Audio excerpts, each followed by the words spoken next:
Hey guys, this is Jim Mariano with Recipi. This video is going to be fun. A couple months ago in January of 2026, I finally officially sold my business.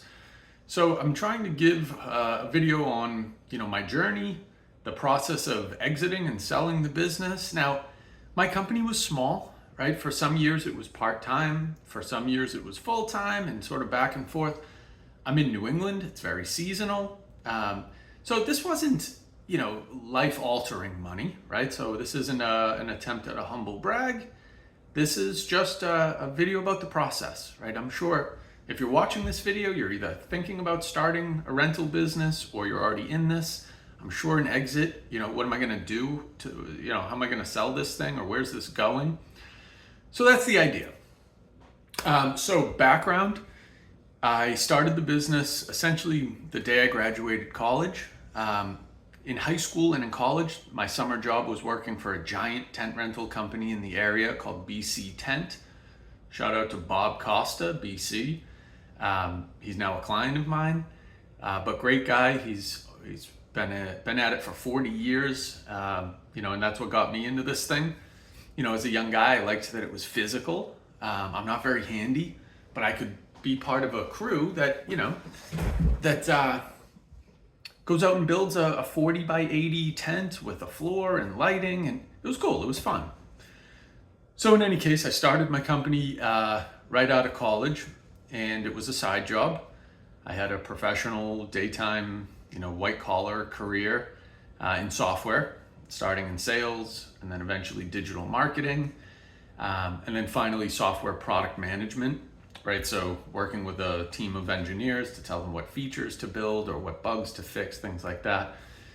So for years, the tent business was side income, right? It was nights and weekends, and I hustled my ass off.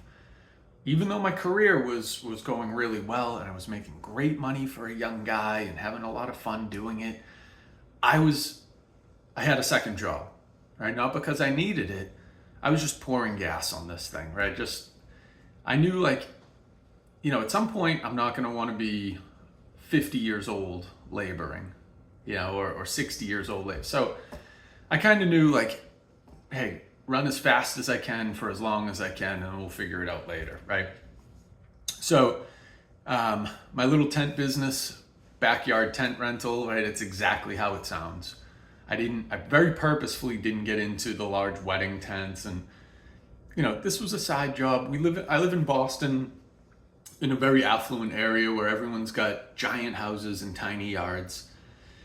So small tents for upscale backyard parties, and then you find your kind of other niches or side quests along the way, which I'll get into. So, but had a successful, growing little business. Eventually, I started hiring college kids, who worked for me from May through August. And then in reality, September, October, the season's short, right? And these are great months in New England. I didn't even really participate in those months.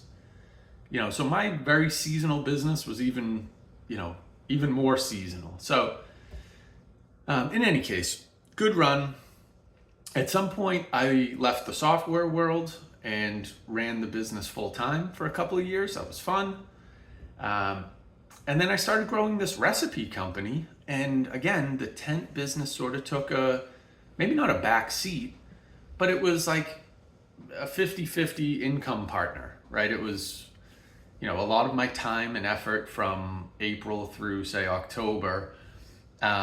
But I now have other sources of income coming in. So, but the real moment was, the thing that I kind of underestimated or under budgeted was just the time implications from having kids, right? So I have almost 5-year-old and 2.5-year-old, and pretty immediately I realized okay, this, the days of going out Friday, Saturday, Sunday, and going out and doing work and making extra money, those days are probably over. So that was a big one. So if you're watching this, that's a big lesson learned. If you can start this young before you have children, there's a before and after moment with kids if you're going to be, really involved. So I wanted my time back, and to be honest, I'm gray now. I've been gray since I was in my late 20s. The real reason I sold, or part of the reason I sold, is I'm just so sick of trying to fight Mother Nature. Boston's a very windy city. The amount of nights that I've lost sleep or been out at 3 a.m. driving around checking on tents to make sure, that everything was okay, got exhausting. And you can try to do everything right, but Mother Nature is always going to be undefeated. You have insurance, you have this or that, but I don't want to kill anybody with a flying tent or do property damage. I cared, maybe cared too much, to not trust others to help me scale this business. But, so I kept my company sort of small and ultra profitable, right? I always paid myself.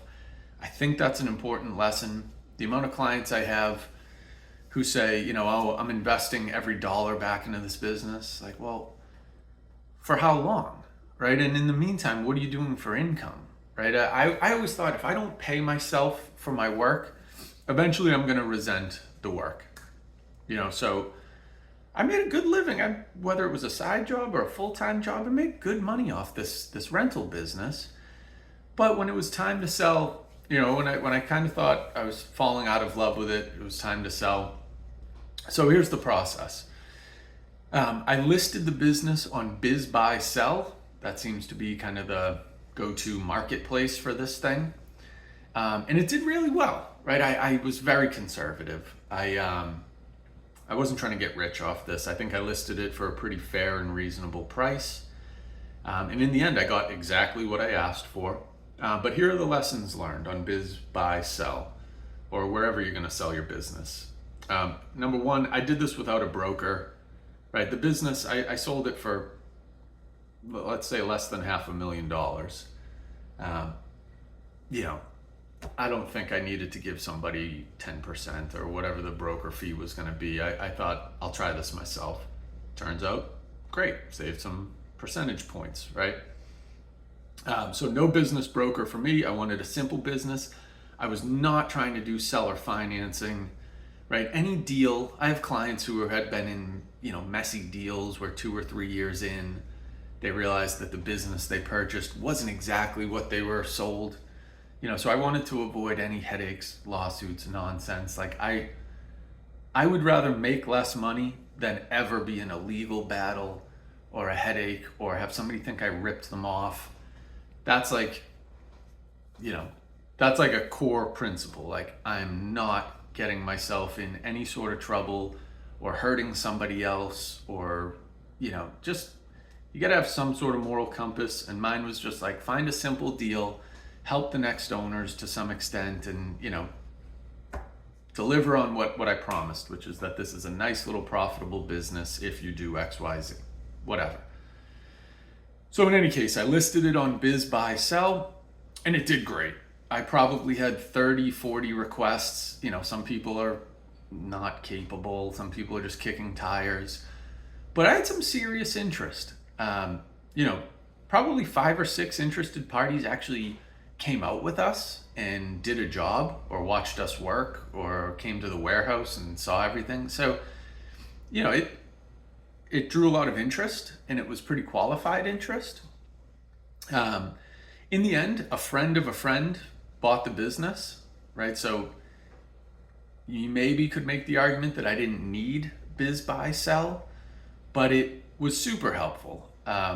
Just having a page online that lives somewhere that explains here's the business, here's why I'm selling, here are some photos, here's what I'm asking, right? So it's having a landing page or having just a shareable page online.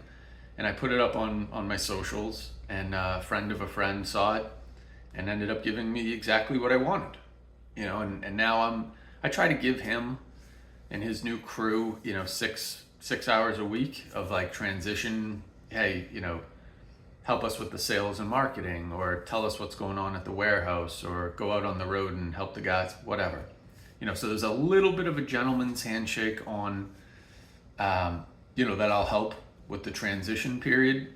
But for the most part, it was a a cash deal. They get some equipment, a box truck, and then critically, I think, and this isn't just because I'm a marketing guy, but critically, I think the biggest part of this deal was that I had built a business with a fantastic online presence and online reputation.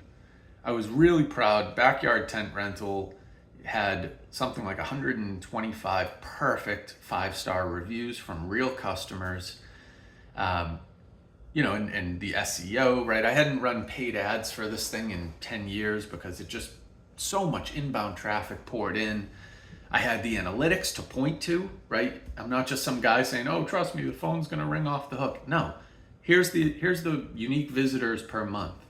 Here's the amount of inquiries and leads we got last year. That is the part that everyone overlooks, right? When you're running your business today, everybody knows roughly, how much equipment they have or what it's worth. Nobody puts a value on the intangible assets, the website, the marketing engine, the goodwill, the online reviews. Critically important, right? My business is nothing special, right? It's nice equipment. It's a pretty typical box truck, right? Nobody's buying the company for those things, right? You're buying it because it's a inbound lead machine, right? And often, year after year, I'd have to put a red banner at the top of my site that just said, like, "Please, we're sold out until July 4th. Like, please don't inquire. I'm not going to be able to get back to you. No, we're not going to have cancellation." Like, just no. So it really was. It's an inbound machine. And I think it's mostly because I really, truly cared, right? Like, I tried to do a good job for people. And I think that was like the glue that held the whole business together, right? I'm not trying to do the biggest tents. I'm not trying to scalp everyone and get top dollar. I'm just trying to do good by people. And then critically, or also importantly, I had made these strategic partnerships with some venues in the area, right? On small, simple things, right? Like, I have 2 venues in the area where they just used us for dance floor, right? They called us, something had happened with one of their vendors. They needed a dance floor for a wedding last minute. We go and do it. And, I try to be kind and polite and nice. And I tell everyone, we're not curing cancer. So the venue managers, they loved us. And they said, "Well, we'll give you all of this business." Also important when you're selling the company, the potential buyers want to see, like, how much of this is potentially annually recurring or annually repeating, or just generally recurring, right? So I have these 2 venues that rent 40, 50 dance floors a year with us. That's a nice little chunk. That's a great partnership. It's easy work. So that's also very valuable, right? People want to know, like, was Jim the special sauce that held this whole thing together? Or did he make a business that could be kind of, you remove Jim from the equation and it's still going to run?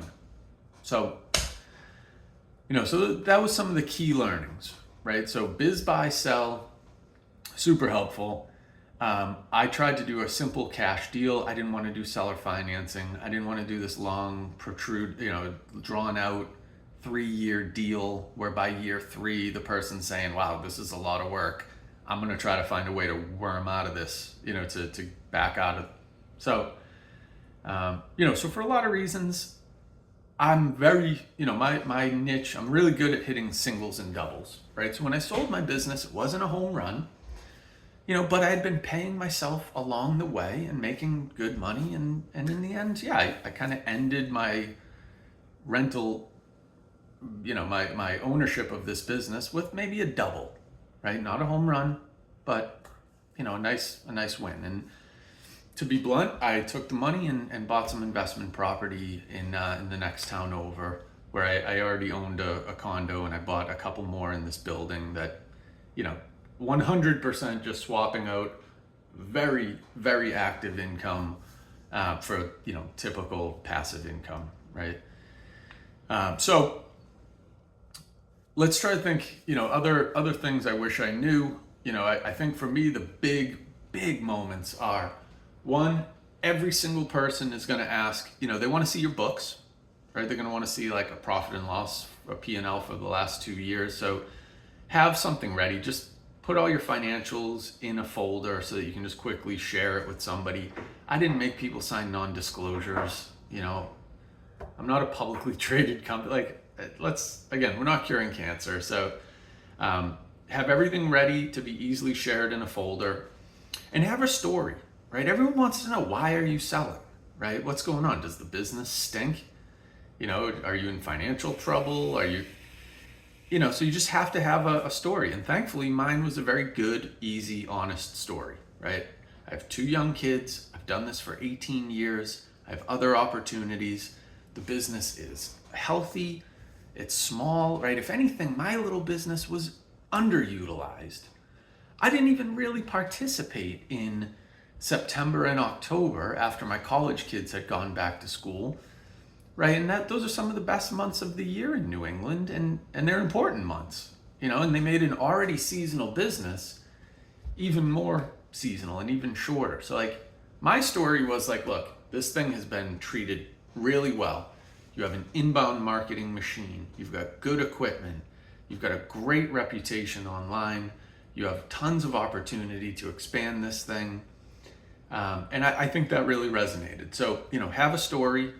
And, selling when my back wasn't up against the wall, right? I didn't need the money. I hadn't screwed something up or was being sued, So have a good story.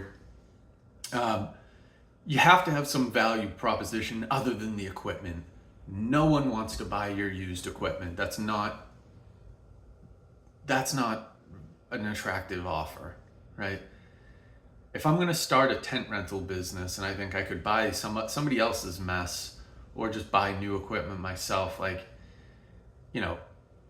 don't want to see you having basically just a yard sale, right? Having an asset sale where you just sell off all the equipment, right? Even worse if you have to pay an auctioneer and they're taking 30-40%. But, so having created a nice little marketing engine, I think that's where a lot of the value was. Had good strategic relationships with some venues and, had some repeat customers. And so that was my run.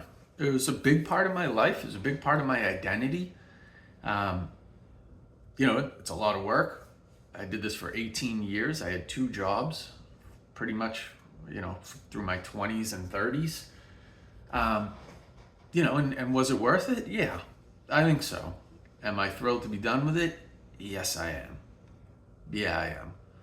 I'm 41. I'm in pretty good shape, but the business, I tore my labrum out putting up tents. I broke my wrist in 2016 taking down or putting up tents. It's physical work if you're going to be sort of a hands-on owner-operator, So I really hope this was helpful to somebody out there. Again, if I could just clean this up, the main messages from me are, if you're thinking about selling your business or if you're thinking about an exit, you have to have a story, and an honest story, right? I'm not saying tell a tale, but you have to have your story straight. Why are you selling? What do you think the opportunity is for the next person? You have to think about the deal, right? If your business is bigger than my little company, the odds of somebody stroking a check for 6, 7, 800,000 or $1 million. Think about the deal, right? Are you open to seller financing? You have SBA loans that make things difficult. So, maybe if you're in that stratosphere, you hire a broker who helps you and takes a percentage. But critically, you have to know your marketing. You have to know your analytics, right? And I'm not saying memorize it. I'm saying you have to have some sort of thing that you can point to and say, here's my analytics from my site.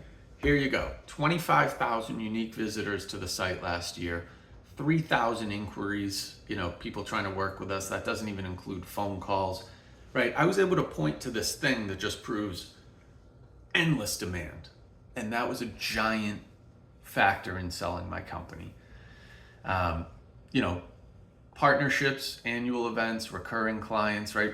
I'd love you to be able to point to this thing and say, every year I know where 200,000 is going to come from, right? It's going to come from the festival that we do over here. It's going to come from this hotel that we have as an ongoing client, right? So the more of that you have, the more attractive this business is to the next person. I just don't want you to, I have $500,000 worth of equipment used, right? And is it the type of equipment the next person wants, right? How do you value that equipment, right? Yeah, you maybe paid $500,000 for it cumulatively, but what's it worth today? So I really want you to have your story straight. That was my story in a nutshell.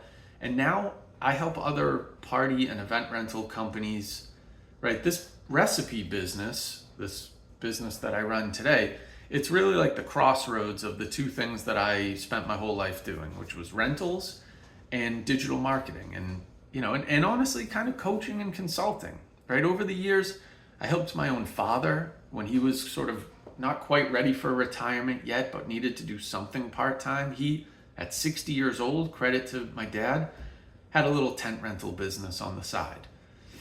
I've helped all of my high school or college friends. I have a buddy that does dance floors up on the North Shore of Massachusetts. A couple of guys doing tents, all around Boston. So I genuinely love this stuff. This has been kind of my life's work. And, now I'll plug a little, but that's what Recipi does is I just try to take what I've learned in the digital marketing space, in the event rental space, and, apply it to my client's business, right? I try to tell people, I promise you I will treat your business and your budget as if it were my own, right? And so that's what we're doing. We don't do fluff. This isn't nonsense, right? We only do the core functions that every business is going to need. So that's, website creation and management, advertising, right? Google Ads creation and management, and then just the underpinning of kind of this like strategy, advice, and guidance along the way, right? Like, okay, the business is slow. What should we do? All right, we could try to raise the budget. We could try to, develop other channels of marketing, right? You need to start working on your Google reviews. You need to start calling event venues and seeing if you can land some strategic partnerships. So that's, now I have this great little business helping others in the space.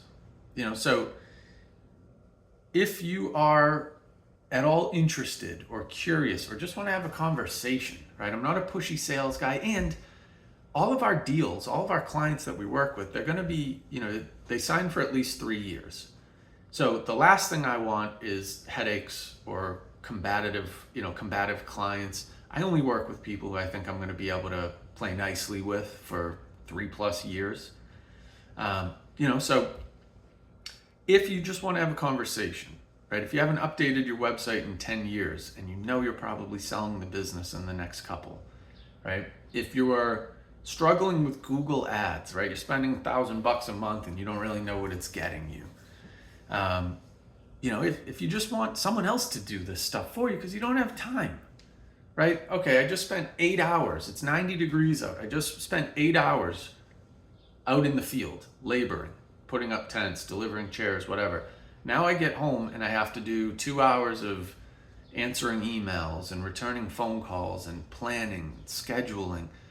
Maybe the last thing on planet Earth you want to do is add some new items to your website or check in on how your Google ads are performing, right? So that's who our customer base is. I realized this was a long video. 24 minutes in today's day is like, an eternity. But I really hope this was helpful. I just want to drip authenticity, right? I really do care about my clients. I love this little business. I loved running my own business. I think I have a really compelling little story of, starting it, running it as a side business, growing it, and then exiting fairly successfully. So again, I appreciate you watching this. I hope you learned something, and get in touch today if you want to have a conversation. All right, so the company is Recipi, Recipi, recipe.com. There's free tools, services, whatever you want to call it, resources. We have marketing guides, and I try to give out good info. There's other YouTube videos, so take a look. There's some classes if you want to spend the money to teach, or learn yourself, or if you want to work with us and become a client. So Recipi, Recipi.com. Thank you so much for watching. I appreciate you.